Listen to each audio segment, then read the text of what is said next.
This podcast is sponsored by nobody. Hey dudes, welcome to Splat from the Past, the only 80s themed horror sci-fi show where things can get totally radical.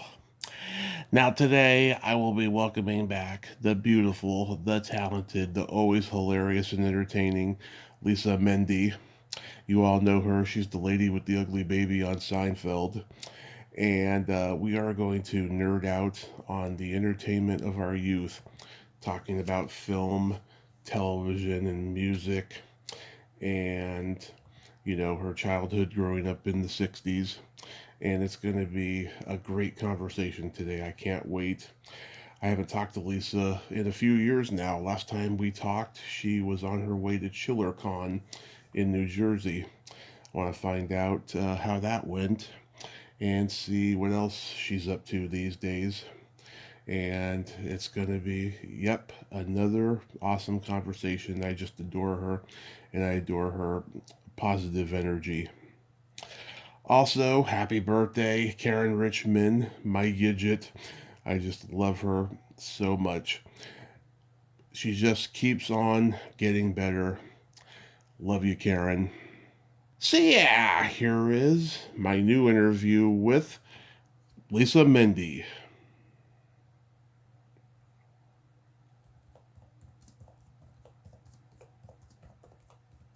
Hi, Tommy. Hey, Lisa, welcome back. How are you today? I am well, thank you. How about you? I am fantastic. Yeah, it's been a while. How you been? Considering the world has turned upside down, I'm surviving. Yeah, we all are. Yeah. I now have 4 grandchildren, though. My daughter started early, and she knocked them out. Yeah, oh my God. Well, all we can do is pray and hope for the best. You betcha. So going back in time, do you remember the first movie that impacted you as a child? Oh, boy. Yes, I do. It's a B horror movie called Carnival of Souls. Love it.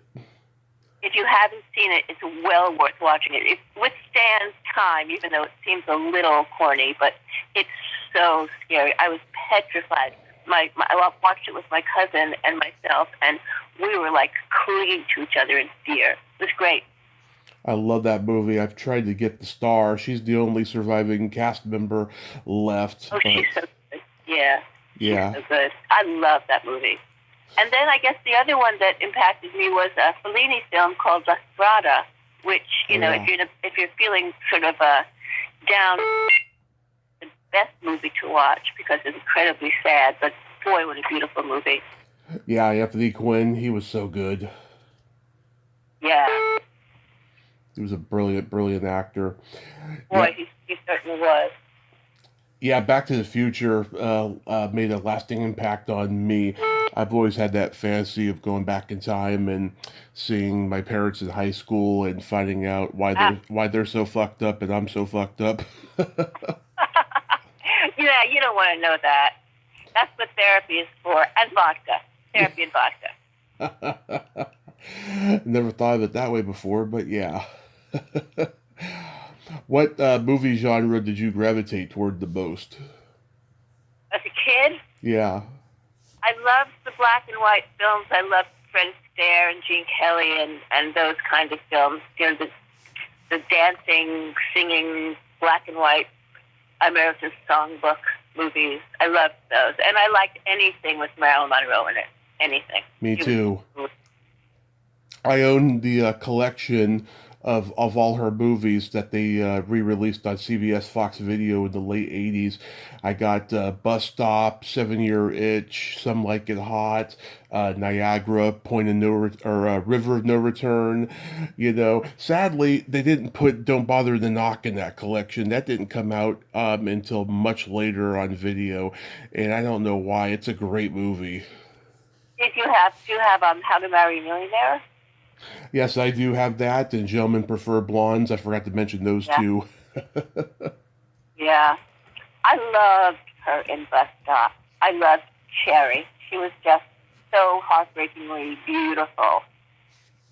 Yeah, I think she was a really great actor. I really do. I think she was a much better actor than most people give her credit for. Yes, because people have a hard time believing if you're good looking that you could have any talent. Yeah. I mean, I've talked to a few people, in their 90s who were in acting class at the Actors Studio with Marilyn, and they said that, she was not glamorous in class. She was almost like a tomboy in class, and she was just the nicest lady, and she was, a much better actor than you would think.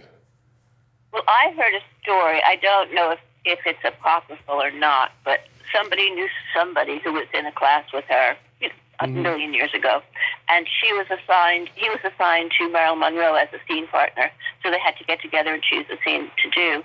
And she called him and she said, "Hi, this is Marilyn, from class." Yeah. Can you imagine Marilyn Monroe calling you at home? Yeah, I think I know who you are, Marilyn, but thanks. Yeah. I know she was Norma Jean, to a lot of people. Did you did you see that what was it? Was it a movie? Yeah, it was like it was a biopic movie on Netflix a few years ago about her.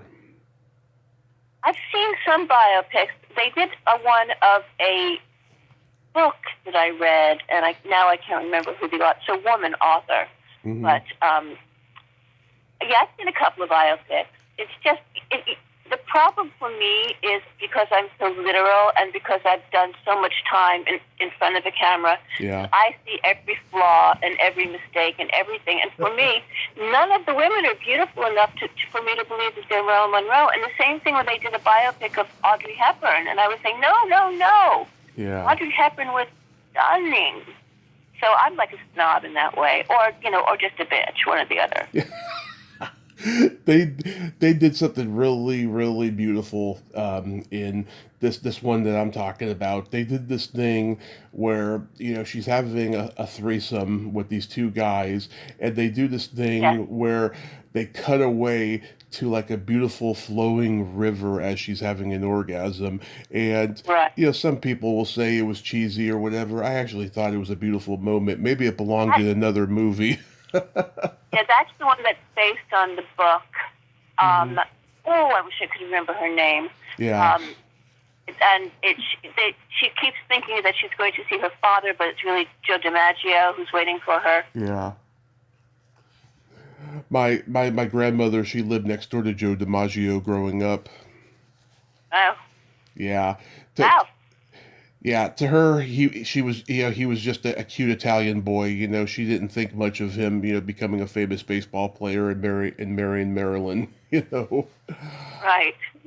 Yeah. Who would aspire to those kinds of dreams? But it happened to him. Yeah.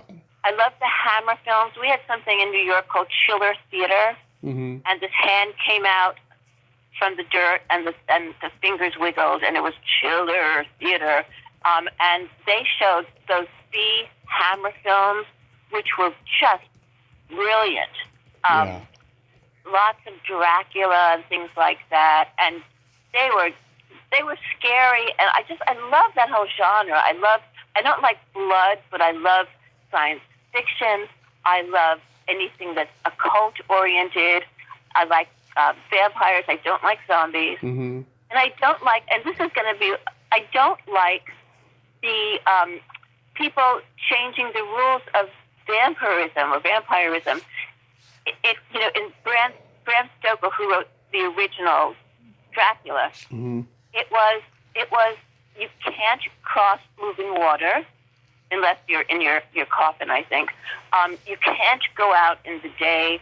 There's a number of things you can't do, and a bunch of these, like my daughter read that whole Twilight series, and I read them, and I thought, no, vampires don't sparkle in the daylight. They turn to dust. Right. So that's, I'm a purist where that kind of stuff is concerned.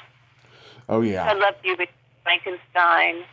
Me too. I'm into all the old black and white Universal horror, and of course, I like the slashers and the zombies and all of that stuff. Everybody's got their own tastes of horror, to each their own. I got into Hammer like fairly more recent and stuff. Hammer.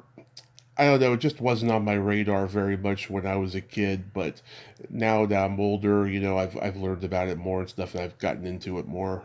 I mean, you see Christopher Lee in practically every movie.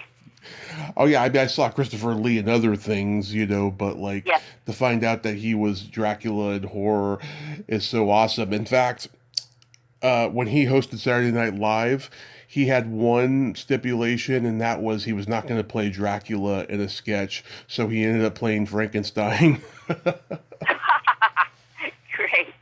That's wonderful. Yeah, I love those. I just don't like blood and gore, but I like to be scared by occulty things. And my daughter was into a bunch of that dolls that based apparently on a true couple who went and did exorcisms and cleaned the bad vibes from houses. Annabelle. There's a bunch of those movies. I like that kind of stuff, and I love Mel Brooks. I mean, the producers is top of the list, and in New York, we had a group of us, Don and Jerry and Paul Reiser and a bunch of us who would watch the producers, and it was like Rocky Horror. We said the words along with it. We knew every single word. Mm-hmm. So I love all those Mel Brooks films. Young Frankenstein. Yeah, I did Blazing Saddles. I love those. Yeah, those are all my favorites too. I love all of them. Even Silent Movie. I mean, he couldn't make Silent Movie unless he made those others first. It's like a self-indulgent kind of a movie, but it's funny and High Anxiety and History of the World Part 1, Yes, absolutely. Even his High Anxiety. Yeah. Even his remake of To Be or Not to Be is pretty good too. Yes, it is. Actually, it is. And the original film's really good, but he did a great job, I thought. And Anne Bancroft, come on. Yeah. She was good at everything she did. Oh, yeah, everything. Yeah, I mean, even into Don't Bother to Knock, she's talking Marilyn has suicide at the end. Yeah, and I watch old films. I mean, I've seen some modern films, some current films, but again, as I said, I'm such a bad person to watch television or a movie with because I'm always going, her hair was parted to the left. She didn't have any lipstick on. He was and so my husband doesn't want to watch movies with me, so I don't watch a lot of movies. A bunch of kid films, though. Did you like the Laurel and the Abbott and Costello monster movies? I loved them, and I loved anything the Three Stooges did, and of course I loved Laurel and Hardy. Yes, I loved all of that. Charlie Chaplin was a big one for me. Chaplin, oh well, sure, absolutely. Yeah. And Bob did a great job on portraying him. Yeah, Robert Downey Jr. was great as Chaplin. Yeah. I interviewed and met the guy who trained him for it. This guy Dan Kamen, who does a lot of one-man shows as Chaplin. It was brilliant. Apparently, Una Chapman was walking, one of the Chaplin women was walking, and he was up on the high up veranda, and he was walking like Chaplin, and she said she had to do a double take. She thought, oh my God, it's my father. Yeah. Yeah, he's a really good actor. My kid went to school with his kid, so we got to see him on I got to see him as a dad, which was a whole different thing. Amazing. But what a great actor. Amazing. Did you grow up on the $1 Million Movie? Of course. Yeah. Da-da. Of course. And the worst thing about that was, right before that was a show called Harry Toon Circus. And at the end of the movie, it was 7:30. A show at 7:30. He'd say, "And now it's time for most of you to go to bed." And I would run over and turn the sound way down, hoping my parents wouldn't hear it.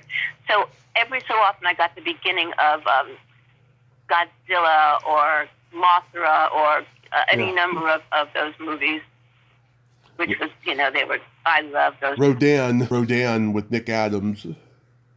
Oh, yes. Yes, of course. Mm-hmm. I love the one, that's Rodan with the little Japanese girls. It's Mothra. Mothra! And Mothra comes with his big wings. Mm-hmm. And then, in all of the Godzilla movies, it was the same shot of the same Bigfoot crushing the same car over and over and over again, which I loved. Yeah. And then Woody Allen did that great "What's Up, Tiger Lily?" I think it was. Yeah. Yeah, where he dubbed a Japanese film. Yeah. I think that's the name of it. When I was growing up in the Bay Area in the 80s and 90s, we had UHF stations that were kind of like the $1 Million Movie in that they had the same kind of animation, computer graphics at the beginning, and same kind of music. And it wasn't until I found out about the $1 Million Movie and did some research on it, I was like, oh, we're basically just ripping them off with it. Sure. We had, with the Three Stooges, we had Officer Joe Bolton, and apparently all of the various different networks across the country had some equivalent of him. Mm-hmm. Officer Joe Bolton was a really nice guy who spun his, would spin his, whatever that thing they hit people over the head with, baton around. The baton, yeah. My husband said, Ohio, they had, Captain so-and-so, and apparently that was a theme throughout the nation to have those kind of people as the beat of the show. And then, of course,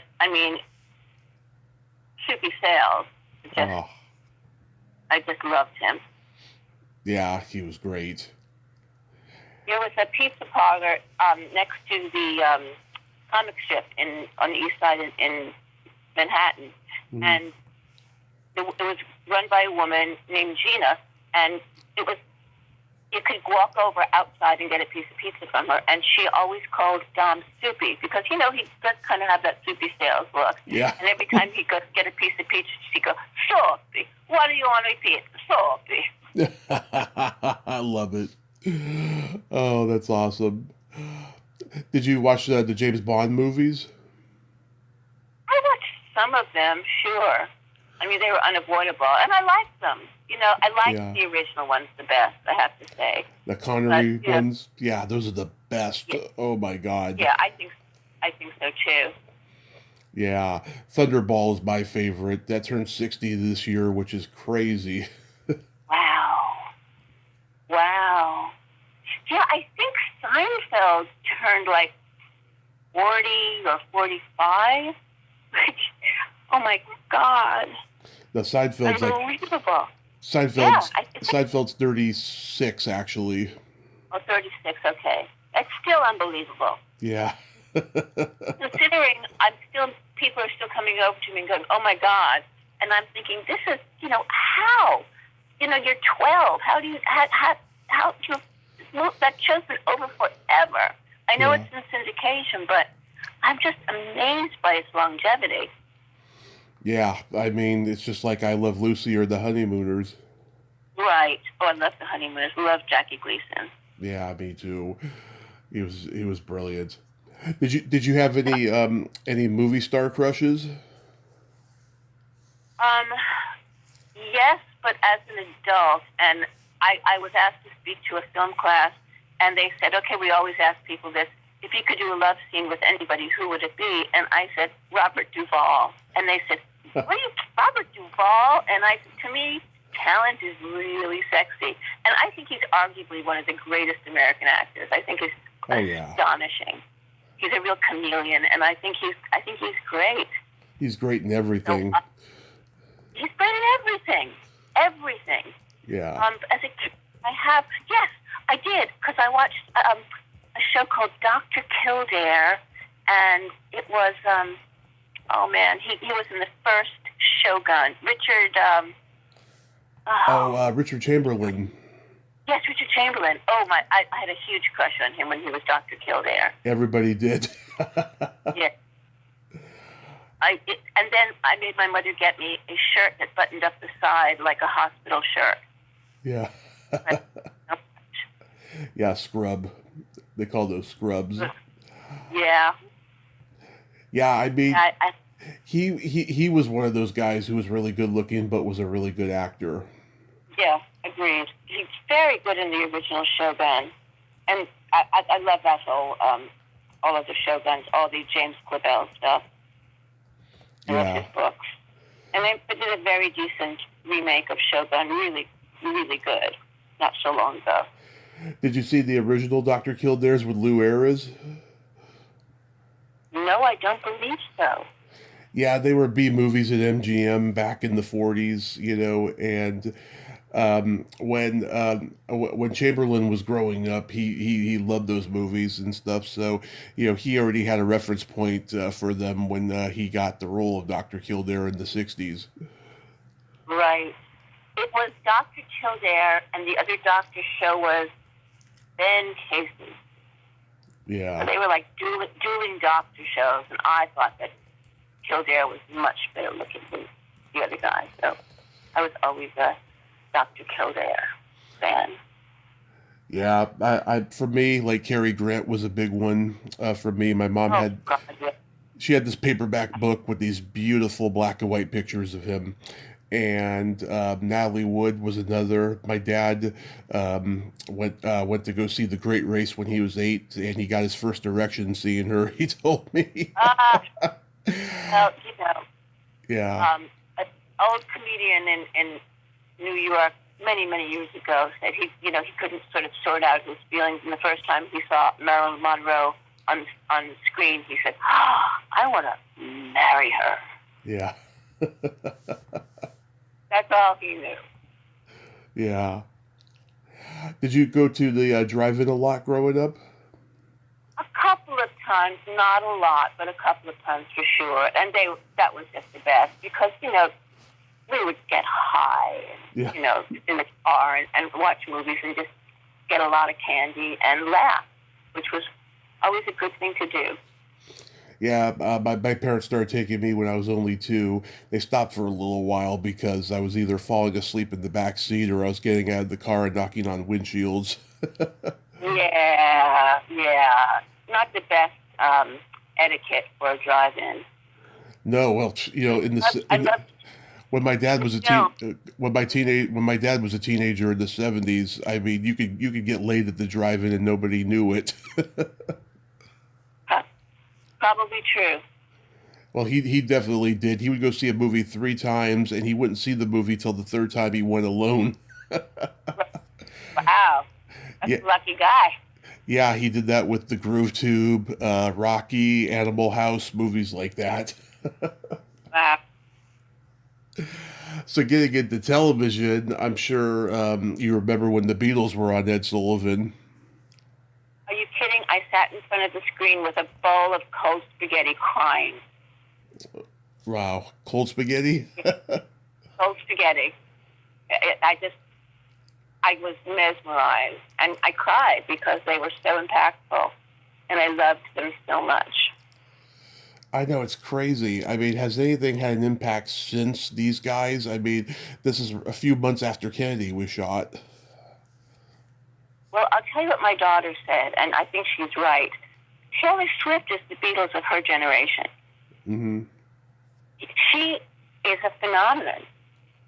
Whether you like her music or not, she is absolutely a phenomenon. And my daughter, of course, is a huge fan, and her friends are huge fans, too. I like her as a person. Her music, I'm not crazy for. There are a couple of really good songs, but... yeah, she's the voice of their generation. Yeah. And I don't know what that says about their generation, but she's the voice. I talked to Mitzi McCall and Charlie Brill about their appearance on Ed Sullivan right after the Beatles. You know, they bombed. Their careers were done after that night. And Yeah. this is so funny. Backstage, they were at the Coca-Cola machine, and John Lennon saw them. And a few moments later, he's knocking on their dressing room door, saying, "Excuse me, I need a Coke for Ringo." And they didn't know who Ringo was yet. They didn't know the names of any of the band members. They just knew that these were, four young boys from England who were just driving all the American kids crazy. And Right. Mitzi was like, "A Coke for Ringo? What's that? A Jewish holiday we don't know about?" Yeah, I thought that was hilarious. Did you see the Elvis '68 comeback special when it first aired? I didn't. I was never an Elvis fan, but my husband, who is a musician and a piano technician who was on the road with everyone from Crosby, Stills, and Nash and to Olivia Newton-John, started off, he was tech for Elvis, piano tech for Elvis, yeah. But I was never a fan of his. I found him, like, oily, I just found him off-putting. My mom, she loves Elvis. She indoctrinated me into being an Elvis fan. We had Elvis movies, books. We had those gold plates, everything. She loved Elvis. Wow. Yeah. I mean, a lot of people do and did. Yeah. He's another cultural phenomenon. Absolutely. Yeah, he's one of those ones that will never die, Yeah. I saw Dylan recently, and I mean, talk about a cultural phenomenon. I mean, and an influence on probably every musician and genre of music. And, he's just, like a few of us said, I just want to be in the room and breathe the same air as Bob Dylan. It was just amazing to see him. I haven't seen Dylan yet, but I heard it's really good. I loved it. A lot of people didn't like the fact that Dylan's always reinventing himself, and he did some of his, tried and true songs, but he did them differently. And then he played some of the stuff off of his new album, and they were all upset. And I said, here's the thing. I want to hear his new stuff. If you want to just hear a Dylan concert, go get a record and listen to it. Yeah. This is Bob Dylan, He's still reinventing himself. So shut the fuck up. He does reinvent himself, but he also stays within his narrative of what he's known for, if that makes sense. Oh, it absolutely does. But he's gone through so many iterations of that that's one of the things that makes him fascinating. But as a songwriter, he's unquestionably a national treasure. Yes. Yeah, I mean those early years, God, he was just he was just oozing with creativity in his songs, and just he kept going, I mean it's amazing what he was able to do with that gift he has. Yeah. Well, and again, like Taylor Swift, he struck a note with his generation. Yeah. Times They Are Changing was like an anthematic for that generation, Oh yeah. I'm still a big fan of his. And early Bruce Springsteen. I'm not crazy for anything after Nebraska, although some of the stuff is good. But early Springsteen, my God, his poetry was amazing, and I just thought he was phenomenal. My dad went to high school with Pamela Springsteen when Springsteen family moved to California after Bruce graduated high school and stuff. And I reached out to her back in 2018 and let her know who I was and stuff. And she said, tell your dad I said hi. He was the nicest guy I knew when I lived in the Bay Area. I thought that was so nice. Sweet. Yeah. Is he married to some director? I can't remember who it is. Bobby Roth. Bobby Roth, yeah, Roth, yeah. I was going to interview him at one point a few years ago, and I don't know, he went a little crazy on me, and then I didn't realize he was married to Pamela until later. I was like, damn it, I should have said something. Yeah. A friend of mine who's a wardrobe person said you should meet him, so we met, over the internet, but I followed him for a while, but I'm off of almost all social media now, so I don't see anything. What's But it you know called? what Oh, I'm go ahead. doing? Last year I did a podcast. Lisa Loeb asked me to do her podcast. I saw that. Yeah. At one point she said, are you doing Cameo? And I said, no, I don't know what that means. And she said, okay, I'm going to send you an invitation and get on. And basically what it is people ask you to say something or, for some occasion or just because in their favorite character, which of course is the mother of the ugly baby. So anyone who's listening, hit me up on Cameo. Yeah. It's been a lot of fun because I totally write stories. I make them very biographical, and I've had so much fun doing them. Yeah, a lot of people are doing the Cameo thing now, it seems. Yeah. So, it's okay, Yeah. We mentioned the I Love Lucy and the Honeymooners, though, but did you watch like the Munsters, the Addams Family, Get Smart, shows like those? I did. I loved them all. I loved Get Smart to pieces. I mean, how stupid and wonderful is that show? Yeah. His shoe. I mean, it's just, yeah. And of course, I watched all of those other shows as well.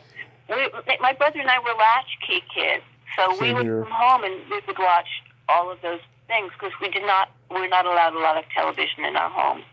So we would sneak it when my parents were at work. Same here as a latchkey kid too. My mom worked for the cable company, and my grandmother took me to the video store. My dad took me to the drive-in quite frequently. Yeah, like I loved I Dream of Jeannie. The pilot episode was really controversial because of her belly button, and they had to like reshoot it, and then 2 years later, Star Trek broke that no belly button rule when Barbara Luna and Nichelle Nichols showed theirs. And then Gene Roddenberry did a pilot called Genesis 2 where Mary Hartley had two belly buttons. I loved the original Star Trek. Mm-hmm. Yeah. I was addicted to it. I know, and the funny thing is, people don't realize that original Star Trek series, it wasn't big when it was on, but when it hit syndication afterwards, it was huge. Right. Yeah. Yep. It was great. I loved it. It was so cheesy and wonderful. I mean, the makeup and the set, they were all so cheesy, but that's what made it just a great show to watch. And, of course, Mr. Spock. I adored him. I loved Leonard Nimoy. In anything I ever saw him, and I liked him. I liked him as a person, and I kept up on him for a while. All the surviving like guest star people are doing reunions at the Hollywood show like every year now, and I've gotten to interview a bunch of them, including Charlie Brill. He got to be on there once.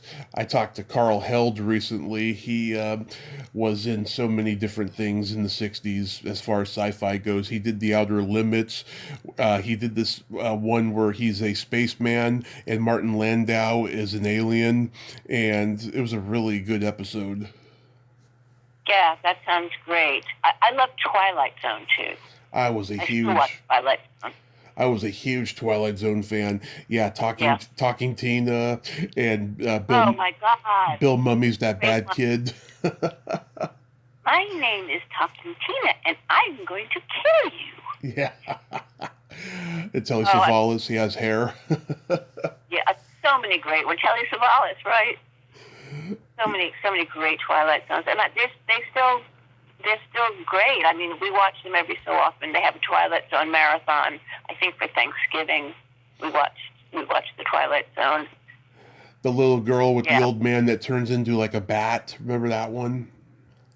Oh, I don't remember that one. Yeah, it was Susan Gordon, who, by the way, is the daughter of Burt Gordon, who made The Amazing Colossal Man and all those cheesy creature feature movies. Yeah, she's this little girl and this old man that she's hanging around. I forget who. He's an old character actor, and he can turn into a bat. He can turn into like different things. Interesting. I don't think I've ever seen that. Yeah. I mean, the one that scared me the most was the one with the mannequins. Yes. That one really scared me. Yeah, the stopwatch episode. Sorry. Yeah, it was the stopwatch episode with the mannequins. I remember that. Yes, yes. Some of them were just thought-provoking, and some of Yeah. them were really scary. Well, I talked to Rod Serling's daughter, and she told me, her father was he was in World War II, and he was Jewish, and so he saw so many injustices throughout his time there and afterwards that he wanted to do stories in sci-fi that had commentary on what he saw, Yeah. and that's where a lot of that came from. And when he was at MGM doing the Twilight Zone, they gave him so much creative control. But sadly, when he did Night Gallery at Universal, they gave him no creative control. He was not proud of Night Gallery. Well, there was one great one in Night Gallery, and that certainly reflects on what you just said with the painting that the Nazi stands in front of, and he longs to be inside the painting. He looks at it all the time, and he ends up inside the painting, and it's not good. Yeah. Remember that one at all? I vaguely remember that one. Yeah. Yeah. Burgess Meredith, he was in like 3 episodes. There's one where he's the devil. There's one where he loses his reading glasses, and I forget what the other one was. That's so great. Yeah. I know, and he was a blacklisted actor, during the McCarthy era, so this like kind of brought him back. And of course, Batman later, I'm a huge Batman fan too. Yeah, he's a great, great actor. I mean, I've seen him in a number of things. Did you like the Monk? I don't think I watched Batman. Did you watch the Monkees? Yes, I've seen a couple of them. Although I think I must have watched at least one episode because Eartha Kitt was Catwoman, right? She is one of the Catwomen. Okay. Was that the TV show? Yes, in the TV show, because it was Lee Merriweather did the movie, Julie Newmar did a bunch of the episodes, and then Eartha Kitt replaced her. Yeah, to me she was the definitive Catwoman because of that voice of hers, that kind of voice, I thought she was great as Catwoman. I think I wanted to be Catwoman. I almost interviewed her daughter a few years ago, and then something didn't work out. I saw her on this one podcast where she was talking about her mom, but she was talking about how her mom had a real potty mouth, and her sense of humor was very bawdy, Yeah. That reminds me of another B film, really old, about this woman who manifests as a beautiful woman and very friendly with a particular child, but she's a cat, and I can't remember the name of the film. Huh. Does that sound any bit familiar to you? No. It's really they did a sequel to it as well. Cat People. Oh yeah, with Nastasha Kinski, right? Yes. No, this is the earlier one. Oh, okay. Yeah. I do remember hearing that there was one in the old days. I didn't see it, though. Yeah. Again, one of those things that was probably on Schiller Theater. They just showed some great films, and then they showed some really stupid films, which were also great. Mm-hmm. Yeah, I watched Looney Tunes a lot as a kid. Did you? We were not allowed much TV, so we watched public television, Shari Lewis and... Howdy Doody. Yeah. Howdy Doody, Captain Kangaroo. I think... my brother was in the peanut gallery. I have a picture of him in his Howdy Doody shirt. He's my older brother. He was in the peanut gallery. Okay. Uncle Floyd, I think he was a little bit later, though. Yeah. Did you watch did you get to watch the Mickey Mouse Club? I did. Yeah. I did with the cello. Yep, and Sharon Baird, who I've interviewed, and Sherry Alberodi, I got to interview her. I got to interview 2 wonderful ladies in the Mickey Mouse Club. Yeah, I think every girl wanted to be in a cello for a while. Yeah, she was the first one who developed, and she just had this positive and cheerful attitude. Yeah. Yeah. Yeah, I watched the Mickey Mouse Club for sure. And I did see some cartoons, whether it was my house or a friend's house, I don't know. But I did see some cartoons. But mostly my parents didn't want us watching TV. They wanted us reading and going out and doing things. Mm-hmm. So that's what we did. Yeah. And the funny story is my mother raised us, my brother Nathan and I, to be real individualists. She'd say, if everyone else is doing it, don't do it. If everyone else is reading it, don't read it. Think for yourselves. Make choices based on you. And then when we became teenagers, she would say to us, why can't you be like everyone else? And we'd have to say, because you raised us not to be. Yeah. She'd get very frustrated because she knew it was true. Yeah. Oh my God. Yeah. She couldn't make up her mind. Yeah. There's a lot of mothers out there like that. Yeah. Yeah. So getting into music, do you remember the first album you ever bought or was given to you? The first album that was given to me, I think, was Crosby, Stills and Nash. Love it. My brother had Dylan and the Beach Boys, and my parents listened to Joan Baez and Odetta and Pete Seeger and the Weavers because they were big leftists. Mm-hmm. But I had a boyfriend who worked in a record store, and I don't know if he bought it or pinched it, but he gave me my first album just for me, which was CSN, which is interesting because my husband was the piano tech for them, but when their piano player wanted to play the organ or their organ player wanted to play the piano, they would bring my husband up to play whatever, the piano or the organ, in these arenas, and people would say to him, oh, Michael, do you play? And he'd go, no. And I'd say, well, Crosby's was nice to let you on stage with them. I was like, I guess you can say that you played. So now he's just got his keyboards back, and all these bands are interested in having him play keyboards, which is great. Yeah, we had a big box of vinyl records. My parents had everything from the Beach Boys to the Beatles, the Stones, Carole King's Tapestry, Fleetwood Mac, sure. Rod Stewart, Captain Beefheart, lots of diverse music. Captain Beefheart. Trout Mask Replica, one of the best albums ever. Hi, Ella. Ella Guru. Hi, Yellow. Hi, Blue. Hi, Ella Guru. I liked Joni Mitchell. And then I liked artists that are not that famous. I loved Tim Buckley, who was Jeff Buckley's dad. Oh, yeah. I loved an artist named Tim Hardin, who wrote a song that Rod Stewart covered. There were a lot of sort of off the beaten path artists that I was turned on to that I really liked. You know, it's funny. I still have not heard Tim Hardin's music, but I know who he is because he's the boyfriend who shows up at what ends up being a big old party at Cyndi Lauper's having, and the girls just want to have fun video. Oh, that's wonderful! You should listen to his music. His original big hit, which was covered by like everyone. I don't know who Sinatra, but certainly people in the genre was If I Were a Carpenter. That was Bob Seger.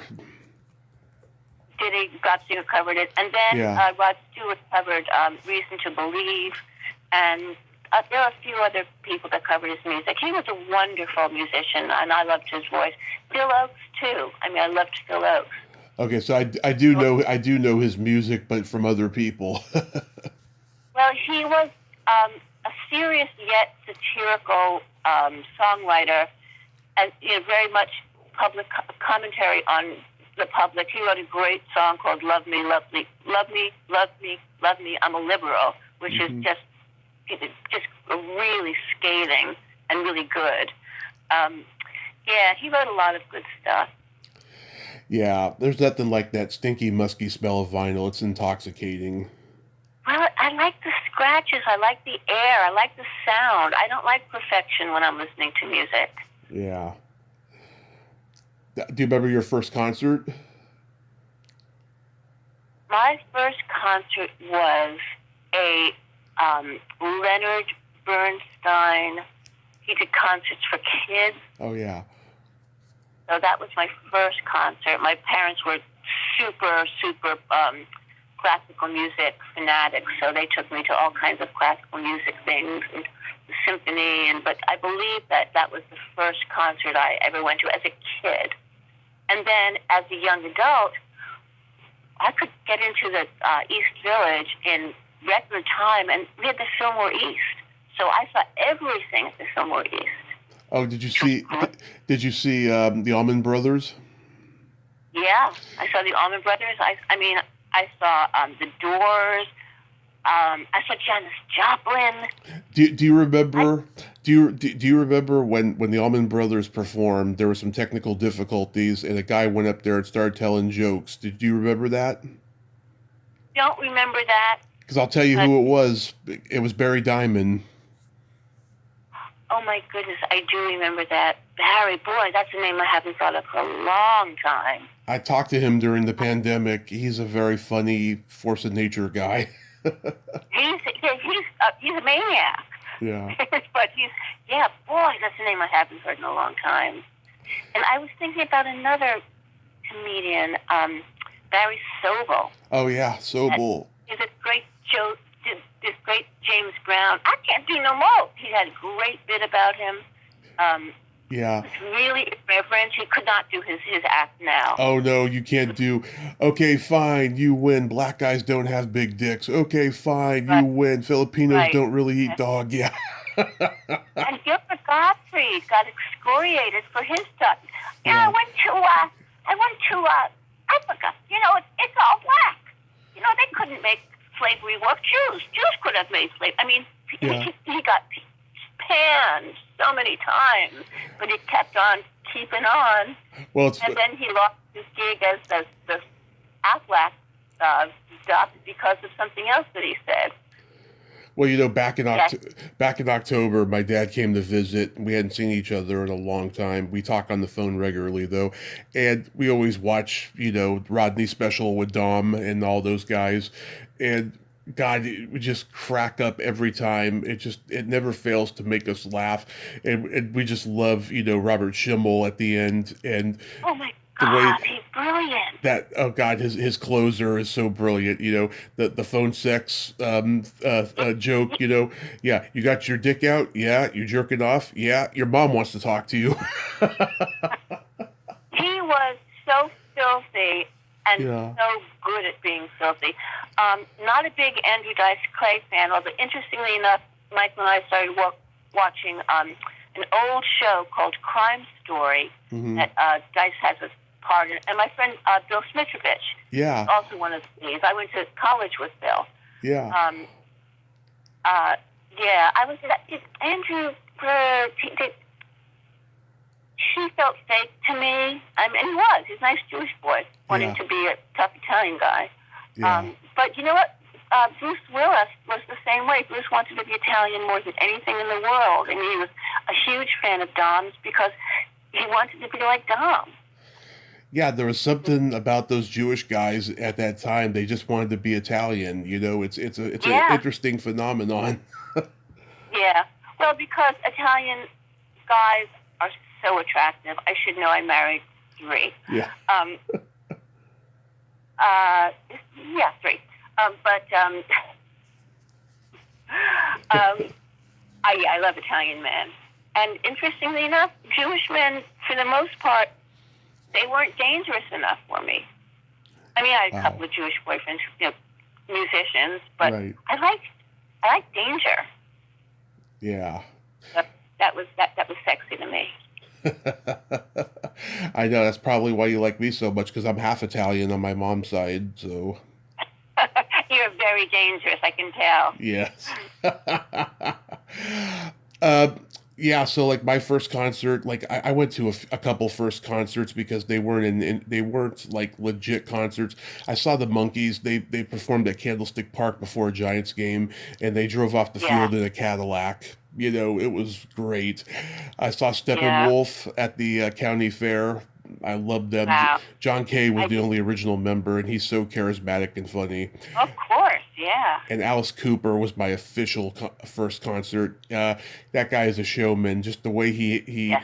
he just works that snake, works that prop that he has, and then he dies at the end.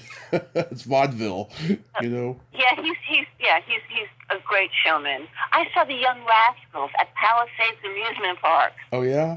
with my girlfriend. Yeah. Yeah,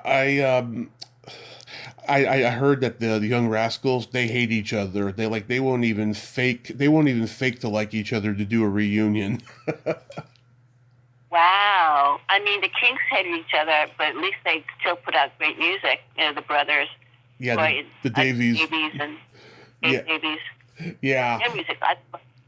I mean, I know that Felix Cavaliere, I mean, he's doing solo stuff, but yeah, they hate each other that much they won't do a reunion. Wow, that's pretty interesting. I think they were the first band to have a greatest hits album that went to #1 on the charts, and then the Beach Boys followed that up with Endless Summer, which I think is my brother's a huge Beach Boys fan. I've seen them live. I saw them in 2015. John Cowsill was their drummer, and he still is. Yeah. And my husband worked with them as well. Yeah, they did a great show. They did 35 songs that night because they only do 2-minute songs. Yeah. It was a great show. Do you remember your first makeout song? Yes, it was some R&B song. What was it? I can't remember, but I just remember grinding with my boyfriend, to this R&B song, and we kissed. Oh. Yeah, but I can't remember. It was an old Motown or R&B song. I can't remember what it was. So apparently it didn't make that much of an impact on me. Yeah. Because he wasn't a good kisser. Yeah. Janet Jackson's Love Will Never Do Without You was my first, and that led to my first heavy petting experience, which was wonderful, Lisa. Wonderful. Yeah. Yeah, those are fun times. And I grew up in sex, love, and rock and roll, so everything, there were no restrictions on anything, which was wonderful. Of course. And drugs didn't kill you, and sex didn't kill you, and it was, unless you were doing heroin, of course, that killed you. But for the most part, the drugs didn't kill you. And although my husband says he's grandfather to our grandchildren because he's the only grandfather they've known, but he said one of the reasons that he didn't have children was that he did so much acid he was afraid they came up looking like spiders. Yeah. They probably would have been born high. Could be. But yeah, I mean, he was he was on the road for years with any number of really, really high bands, and the drug of choice at that time was coke. So everybody was coked out all the time. Oh yeah. By the 80s, everyone was on coke. Yeah, everybody. Yeah, they had people fly in. They had in each city they had their contact or their connection, I should say. Yeah, it was a big deal until Michael said a friend of his came over to him and said, "What do you think about little kids getting killed in the shootout?" He said, "That's horrible. What do you think about women made to go into prostitution?" He said, "That's awful." And she had one other, and then she said, "Okay, you're snorting coke. You're supporting all of that." And he never did coke again. Wow. Did you listen to comedy albums? Yes, one comedy album, which it was my parents' album. Her name was Busty Russell, and the name of the album was Knockers Up. Wow, I don't remember that one. You do or don't? I don't remember that one. Yeah. But other than that, I didn't listen to comedy albums. Mostly because, well, it certainly wasn't interesting me as a kid, but, I was very young when I started doing comedy with Michael and Michael King, and I was seeing comedy all the time. So Yeah. I guess I didn't feel the need to listen to albums. I know there were some really good ones. Yeah, because I know that you were in the improv group. You must have heard Firesign Theater or National Oh, Lampoon. yes, of course. Firesign Theater, of course, and National Lampoon, sure. I did listen to those. I don't know why I don't think of them as comedy albums. But of course they are. Oh, they're pretty funny. Yeah. Yeah, absolutely. The National Lampoon had Lemmings. You remember the Lemmings? It was like I a do. Woodstock parody. Yeah, it was brilliant. John Belushi was doing Joe Cocker. That was the first time he did Oh, it. boy, did he make Joe Cocker angry, too. Yeah. But on SNL, he made him, you would look on his face, he was not happy. Yeah. And I love Monty Python, too. Loved Monty Python. Oh, I just rewatched The Holy Grail like last week. Oh, what a great film, yeah. Yeah, oh my God, it holds up. SCTV, amazingly good. Huge SCTV fan, yeah. I also discovered John Candy did this short-lived sketch show right after he had left SCTV for a while. It was called Big City Comedy. It was him, um, Tino Insana, a couple people who like got out of the business, and then people like Billy Crystal and Fred Willard would like guest star, and they would do sketches with them. They're on YouTube, Big City Comedy, and some of the sketches are pretty funny. Some of them are just downright awful because it was 1980. Yeah, well, it was like Fridays. And, Yeah. I love Larry. I think he's brilliant. I think he's a brilliant writer. I don't think he's a great comedian. And, he and, what's his face were on the show, that the jerk, from Seinfeld. Michael Richards? Michael Richards, who's a jerk. They were on Seinfeld. They were on Fridays. I can't remember who else. And it just never quite coalesced. It didn't have the power that SNL had. And not the, yeah, go ahead. Melanie Chardoff, she was on there. She was great. Right. And, let's see, Mark Blankfield. He was in that stage show that was very famous up in San Francisco, Bullshot Crumbin. And he was in the Showtime taped performance special. That's how he got Fridays, and he just got this huge laugh because he was walking around with this big old erection, and next thing you know, he got on Fridays, and he did so much great work. But now he's like retired and bitter now, I heard. But he was a funny guy. Yeah, SCTV has arguably some of the best comic actors. And do you watch Only Murders in the Building? No, I haven't seen that. Oh, my God, you have to see it. You have to see it. It's amazing. I'll check it out. Yeah. Martin Short, Steve Martin, and... oh, that show. Yeah. I've seen previews of it, but I haven't actually watched it.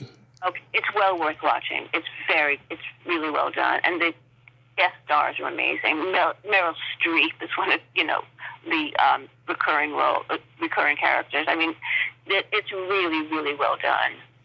And so, have you watched The Righteous Gemstones? No. John Goodman? I don't watch a ton of new stuff, but like, yeah, I mean, I know it's out there because I see previews.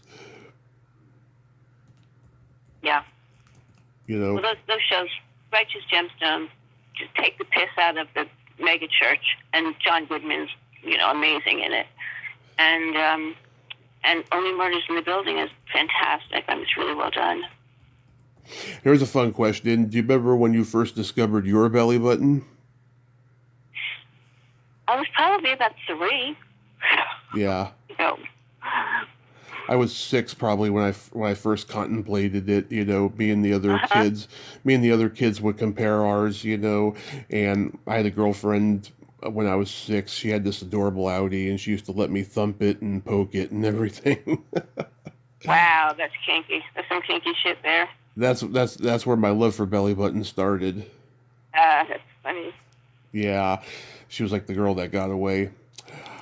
So overall, Lisa, like everything's good though, even though you've left social media and you've been kind of in hiding. Yeah, well, after after the election, I just had to get off of social media for a number of reasons, and not the least of which, I didn't want to hear people talking about politics. Yeah. And, now that I'm off, I have a lot of extra time, but I realize I don't have to look at pictures of people's dinners anymore, which is wonderful. I love that. I don't have to see the food they're eating. I don't have to hear about how shitty their ex-boyfriend is. I don't have to listen to any of that anymore, read any of that. Yeah. I mean, I do miss out certain things, but, I don't really care. My life is pretty full. I'm able to stay in contact with the people with whom I really have relationships. And, and doing the cameos is great because I get to be in touch with fans, and that's really fun. But, yeah, things are good. I mean, I think I told you last time, I have a not-for-profit called Artist to Artist, and we've raised great money for a number of Athens-based communities at risk, in need, and we also help musicians, or artists, I should say, not just musicians, if they're in a pinch, either rent or heat, or they're on the road and their van gets, the tires get slashed. So we do a lot of really good things. We do great fundraisers, big parties. We always have a big theme, and I think I probably told you this. We were doing one for veteran suicide prevention, and we decided to recreate CBGBs, and I called Wayne Kramer, God rest his soul, from MC5. Yeah. And I said, listen, would you come out here and do this fundraiser? And he said, absolutely. And his requests were clean white towels and Coca-Colas. That was it. I remarried to Michael, and I found my soulmate this late in life, but it's great. We knew people in New York. We knew people in L.A. We were in the same clubs. I mean, it was just pretty crazy how many of the same people we knew, but we'd never met each other. So that was great. Yeah. Last time we talked, you were about to do ChillerCon. How was that experience? It was very weird. People were showing up with posters they had made of shows that I didn't even remember doing. Really? Yeah, but then very funny. Somebody showed up with a baby doll for me, and people would come over, and they had that look in their eyes, and they go, "Hi, Lisa," and I go, "Look, I'm just a person. I'm just a person who played a role. Don't be nervous. Don't be nervous. I'm just a person." Yeah. But it was fun. My poor husband, however, had to sit between Larry and myself, so he was peppered with, "No soup for you. You got to see the baby. No soup for you." And every so often he'd say, "I just got to take a walk." I mean, that was all he heard all day. Yeah. God. Yeah, I mean, when you go to ChillerCon, I haven't been there, but all the stories I've heard, you meet crazy pandemonium fans like that. It's a weird thing. I mean, all conventions are like that in general. But did just completely turn you off of doing them? No, it didn't. I mean, I was offered to do something recently, but they weren't paying, and they wanted me to do it, to fly someplace. And I can't do that, but I would do another one if, probably. Yeah, I would do another one. Maybe you'll hear from the Hollywood show, because they do their Seinfeld reunions and stuff. Maybe. I don't know. Yeah, I mean, they have them 3 times a year in Burbank, so who knows? Yeah, I see the lineup of the next one coming. I'm like, God, I wish I could go to that. Who does it? Who produces that? I forget who the main person's name is, but I do know Barbara Luna, who I mentioned, who showed her belly button on Star Trek. She, is one of the bookers for the show, and she gets all the Star Trek people to do it. Well, if you have their information, I'd certainly talk to them. Because I want to get back to LA anyway. Dom's not doing very well, so I need to get back and see him. And friends and stuff, that kind of stuff. So it's a good excuse to go out. Yeah, the last time I saw Dom do a podcast, he didn't look like he was doing too good. Yeah. He's not doing that well, but hopefully hopefully he'll be doing better. I hope so. I hope so. Yeah. Yeah, I did it. Yep. I did a nerd out like this with Naomi a couple of months ago and stuff, and she was just she didn't know how knowledgeable I was about entertainment and stuff. She was just really surprised. Yeah. Yeah. She was married to a brilliant musician, John Yeah. Goodman. Not John Goodman. No. Yeah, he was amazing, and she, yeah, she. I'm friends with a wonderful Irish artist who had a brain aneurysm, and I need to find out how she is because I'm off social media. Named Hazel O'Connor, Okay. and her big film was Breaking Glass, which was produced by Dodi Fayed, and she was a mega star and signed a really bad contract, and it was not good for her career. But Naomi told me that they wanted Hazel for this film, and then they saw Naomi and they wanted her, and how many people were not, it's furious that they hired Naomi and not Hazel. But Naomi was so pretty, Yeah. Yeah. Yeah, God, in her in years. We used to see each other all the time, but I haven't seen her in years. Have you ever seen a picture of her mother? She looked exactly like Lucy. No, I don't think I have. Yeah, she told me during the talk that her mother looked exactly like her, and then I saw a picture on Instagram. I was like, "Oh my God!" Like that, she's like dead on. Looks like Lucy. Wow. Yeah, I know you wouldn't see any of it in her. She inherited her dad's side of the family in looks, But yeah, she looked exactly like Lucy. Yeah. Well, Yeah. Well, Lisa, thank you so much for coming back on and nerding out with me today. This was so much You're fun. very welcome. It was fun. Yes, and I'm glad you're doing well. I was worried. I was just like, God, what happened to Lisa? Oh, because it's off of public media? Yeah. Yeah, I had a few friends contact friends saying, is she okay? I'm fine. I just don't want to be on social media anymore. I mean, that may change, but right now I'm really enjoying not being on it. I hope it does because I love your humor and I love your insight. And thank you so much. Absolutely. Please take good care of yourself and let's stay in touch. Okay, will do. Okay. Bye now. Love you. Bye-bye. Bye. Well, there you have it. Lisa Mende, ain't she a sweetheart? Oh my God, I friggin' love her, and I'm so glad that she's okay, despite the fact that she left social media.